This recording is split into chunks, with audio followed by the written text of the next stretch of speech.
अगर कोई ये समझता है कि उत्तर प्रदेश के बीजेपी के मुख्यमंत्री के खिलाफ तकरीर करने से मेरी आवाज को दबा दिया जाएगा, तो याद रखो, जब तक जिंदा हूं सच बोलता रहूंगा, तुम्हारी ताकत मुझे दबा नहीं पाएगी। आज इल्जाम लगाती है कि मजलिस के लड़ने से बीजेपी जीत जाती है। बोलते हैं ना, सुना आपने, बहुत से मुनाफिकीन है जो ये बात को करते रहती है। मैं उनसे कह रहा हूं, अगर तुम्हारे दिल में, तुम्हारी सोच में अगर राई बराबर, ज़मीर जिंदा है तो सुनो मेरी इस बात को। बताओ, 2014 के पार्लियामेंट के चुनाव हुए थे, क्या ओवैसी की पार्टी यहां से लड़ी थी? 75 लोकसभा की सीट पर बीजेपी कामयाब हो गई, मेरी वजह से जीती। समाजवादी पार्टी के 5 यादव परिवार के लोग कामयाब हो गए थे, याद है ना? 5 कामयाब हो गए। फिर 2017 का विधानसभा का चुनाव आया, हम लड़े इलेक्शन, मगर 400 विधानसभा की सीटें हैं, वहां पर कैसे बीजेपी जीत गई? समाजवादी कांग्रेस के साथ बसपा अपनी ताकत पर लड़ रही थी, मगर इल्जाम किस पे लगाते हैं? नहीं, ओवैसी आया था। 2019 का लोकसभा का चुनाव हुआ, हम नहीं थे, समाजवादी और बसपा मिलकर लड़े, बहन जी और ये मोहतरम मिलकर लड़े। और दिल्ली में एक तंजीम है, उसका नाम है CSDS। CSDS ने तमाम आदादो-शुमार डेटा को जमा करके कहा कि 2019 के लोकसभा के चुनाव में 75% उत्तर प्रदेश के अल्पसंख्यक समाज के मुसलमानों ने सपा और BSP को वोट दिया। 75%। तब भी 15 जीते। 15 में कौन जीते? पिताजी, बेटा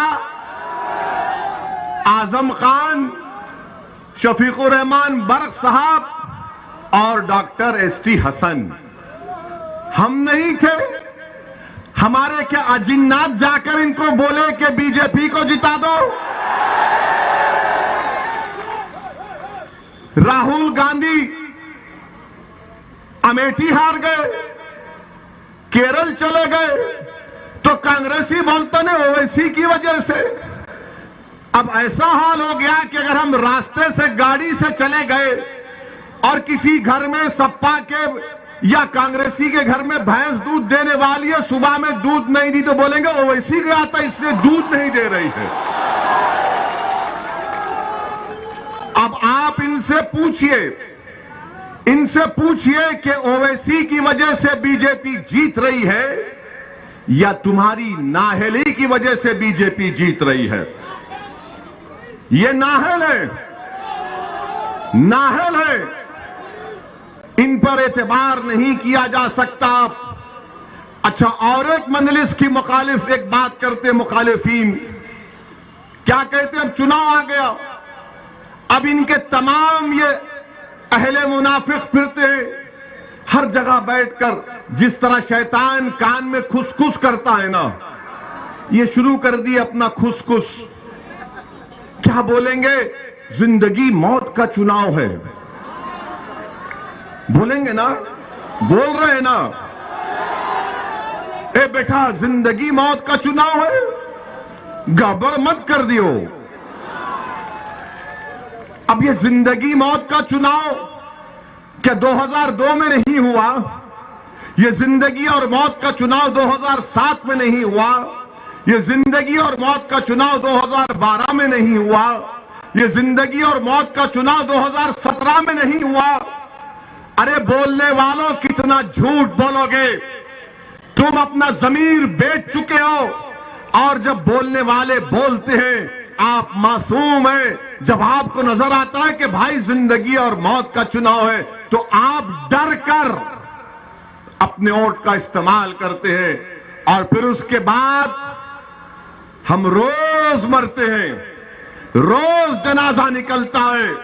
एनकाउंटर के नाम पर जेल में जब नौजवानों की जवानी को बर्बाद कर दिया जाता है, बच्चों को स्कूल से महरूम कर दिया जाता है, बच्चियों के लिए कॉलेज नहीं खोला जाता, नौजवानों को रोजगार नहीं दिया जाता।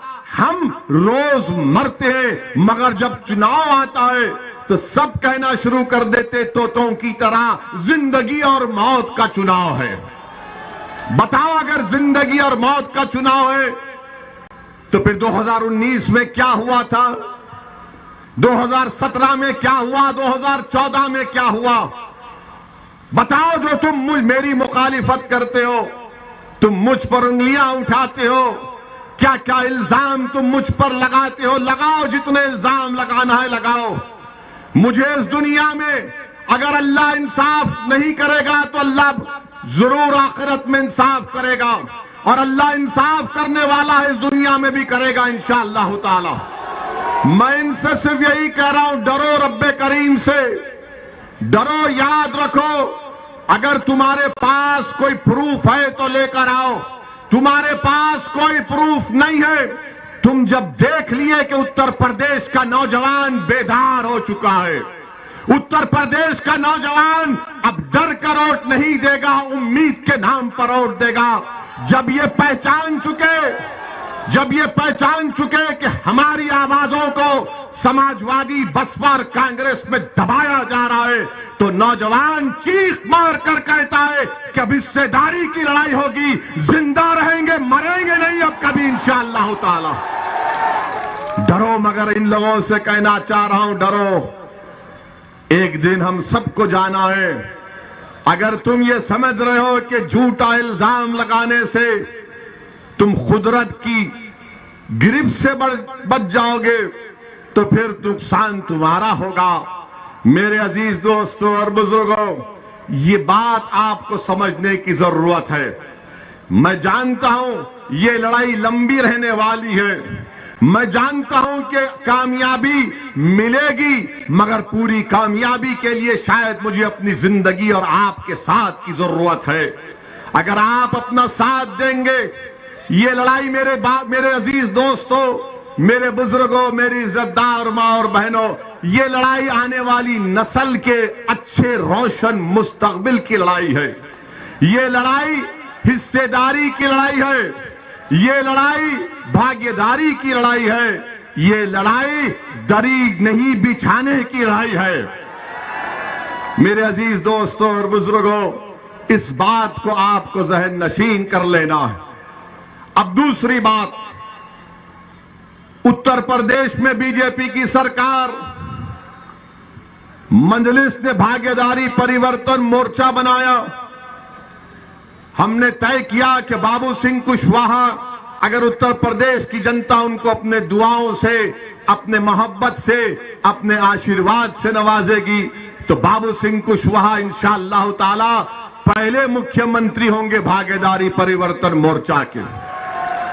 हमने तय किया कि उत्तर प्रदेश में भागीदारी परिवर्तन मोर्चा को सत्ता मिलती है तो 3 डिप्टी चीफ मिनिस्टर रहेंगे, एक अल्पसंख्यक समाज से मुसलमान और 2 अति पिछड़ा समाज के लोग रहेंगे। मैं पूछना चाह रहा हूं उन लोगों से जो जिंदगी और मौत की बात करते हैं, बताओ क्या समाजवादी, बसपा, अगर उनको सत्ता मिलती है तो क्या ये सामाजिक न्याय का पैगाम जो ओवैसी आज हसनपुर की जनता के सामने रख रहा है, आप दे सकते हैं उसको?